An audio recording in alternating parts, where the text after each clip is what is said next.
Naalarma sa nagangalit na apoy ang mga residente sa Sitio Buwaki, Marivic, Barangay Sapid sa bayan ng Mangkayan, Benguet. Sumiklab ang sunog pasado alas 9:40 ng gabi noong Biyernes, May 30. Agad itong naitawag sa mga otoridad pero nahirapan ng mga bumbero na makapunta sa lugar. Pababa pa yung terrain niya, kaya medyo alanganin itong malalaking fire truck natin, yung penetrator. Yun ang, pero ilinusot din natin yung mga malalaking fire truck. Kaso nga lang problema yung pagmaniobrahan kung babalik para mag-refill ng tubig. Na panbuti na lang pumunta rin yung mga ibang water delivery, tapos yung nagpa-augment pa tayo ng Bugyas Fire Station.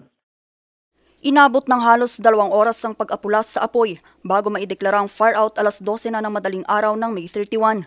Umabot sa ikalawang alarma ang sunog na tumupok sa halos 10 mga kabahayan sa lugar. 4 sa mga ito ang totally damaged, habang 6 ang nadamay na partially damaged.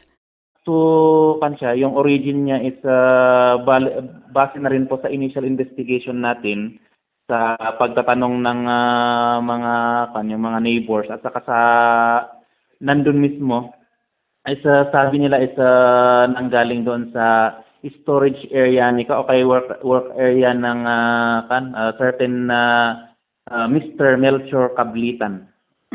Yun po yung pinanggalingan ng sunog.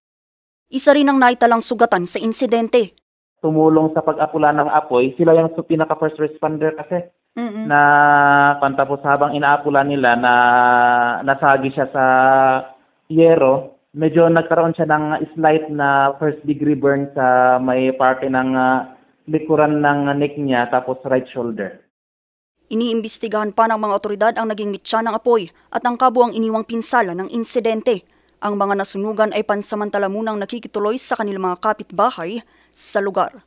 Vanessa Bugtong, RNG News.